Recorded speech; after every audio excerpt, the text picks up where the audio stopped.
My name is William Hart. This is about St. Louis, Missouri, and family court corruption. Talk about it and look at me now. All right. I'll try to slide over here a little bit. Crazy stuff, ain't it, Bill? It sure is. When did you meet this lady? No, I'm sorry, not a lady, this woman. Well, I met her as a blogger, and she was part of a group of bloggers that I'd known for a period of time. She was married at the time. She was married to a former student of hers, and she was looking to dump him and pretty much trolling the internet for some guy that she could rob, which there was actually 3 people that she was interested in, which 2 of them she hooked up with him and carried on a physical relationship, and I was the goon that stayed around the longest, that had the most money to take.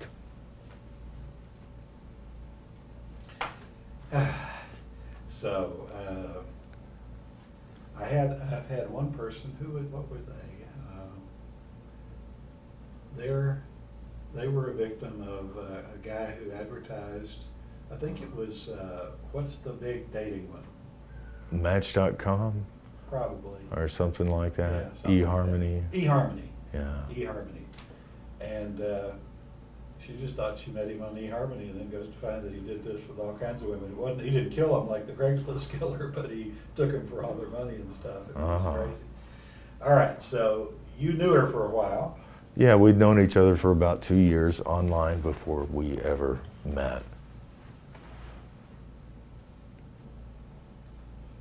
All right, well, pick up the story from there and give us more detail. Well, early on, you know, after she'd left her husband, she decided that, well, we talked about it, we were going to get married, or that was the story. I think that was pretty much a scheme to get me committed to where I'm throwing money at the house and the situation. I was making half her mortgage payment for her for about a year, and I got this job. Her dad got cancer, and things started heading south then, and we just kind of drifted apart. And the one really creepy aspect of this is one of these blogs that she was into was this women's group online. It's a fiction site, women writing fiction. It's called Women Who Kill, and it was also known by another name, Deadly Women Write. And what this is it's short stories about women who kill men, supposedly as some type of empowering feminist experience. And one of her friends from that site, from Utah, became involved in the extortion once the bankruptcy hit. There was, and I found out later when all this was going on, that she had pretty much set up the situation previously before she filed for bankruptcy. She went around, which I had been I'd been in Milwaukee for 9 months, and she was going around telling people that I was a stalker and wouldn't leave her alone and all that kind of stuff, which really I hadn't had much contact with her for a number of months.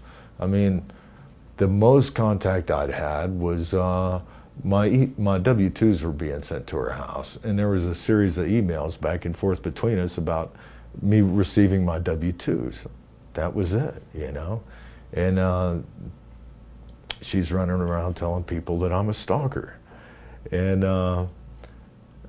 it was just a setup. Once, right before the meeting of creditors, I already knew I would file an objection to the discharge. I was on my way to a wedding in New Mexico, and I'd received a phone call from some guy that claimed to be his fiance, gave me a phony name, knowing that I was trying to investigate the bankruptcy, and the guy threatened me with physical violence. Later testified in court that he had threatened me with physical violence.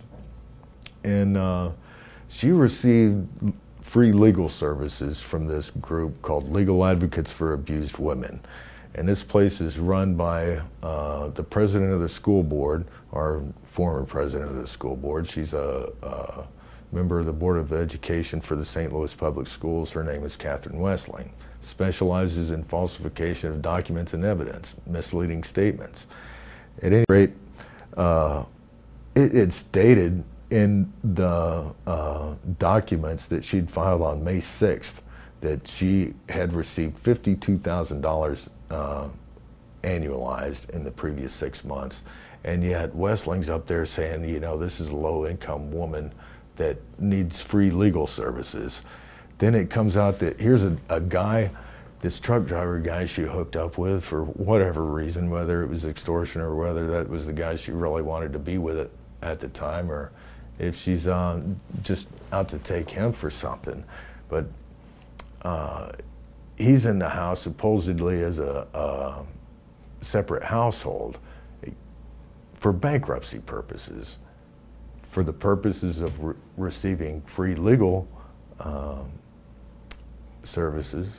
Then this guy's a part of the immediate household, you know.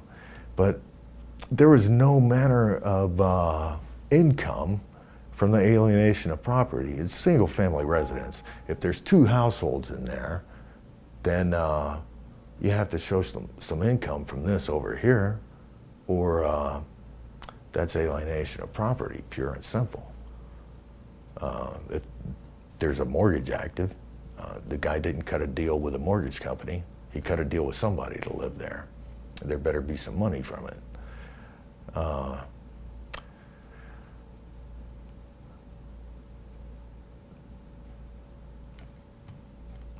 I'm running out of steam over here, Bill. Are you?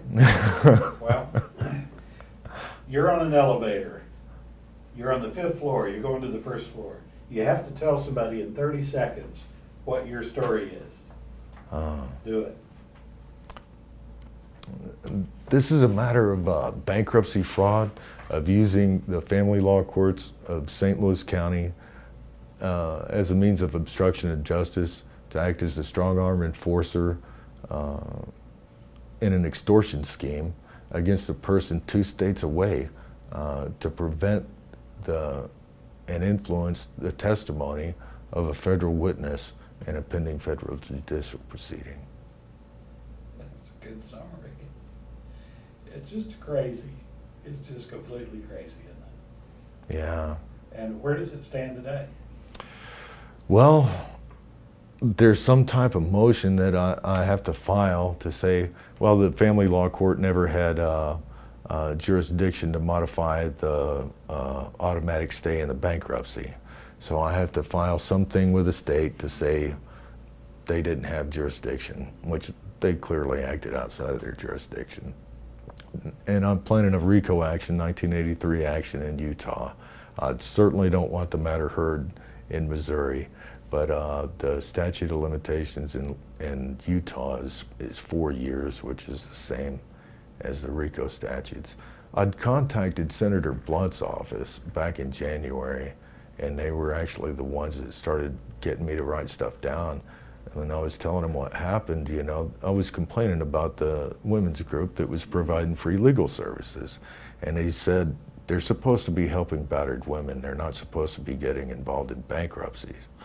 And, well, bankruptcy is a federal matter. The Department of Justice's own statistics show that bankruptcies, about 10% of all bankruptcies have significant fraud. The watchdog groups say that number is actually about twice as high. So you figure about one out of every 5 bankruptcies has significant fraud in it.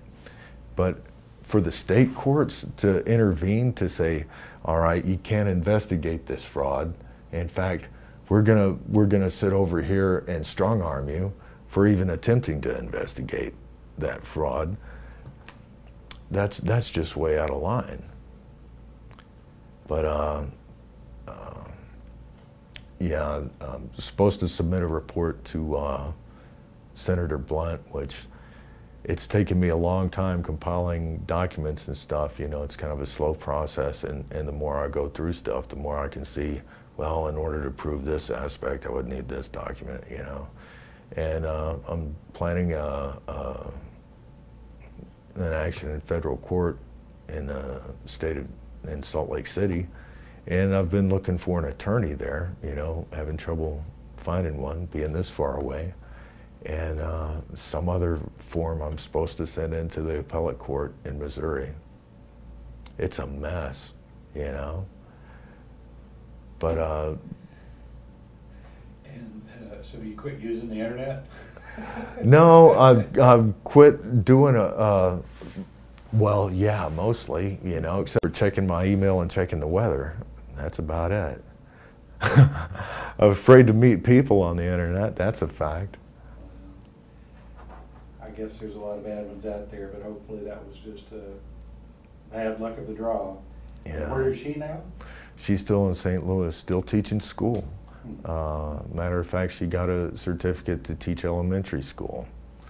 And, you know, that's one odd aspect of it too is my brother lives in Jersey City. He was appointed by Governor Corzine to the state ethics board that oversees school districts. And I was talking to him about this, you know, because I was unclear. You know, she waited until at the end of the semester to hook up with a student from her English class. And then the two eloped off to Maryland and got married. I thought, well, is that really an ethics violation if the two end up marrying? Yeah, that's a big time ethics violation. You know, even if the semester's over, even if the two marry later on. But the state of Missouri, the family law courts, they are hell-bent on protecting teacher-student relationships. Why? I mean, it's like they have no clue why they're even there. That they don't even know what their own laws are for. Well, let's call it a wrap. All right. Thanks for getting me in, Bill.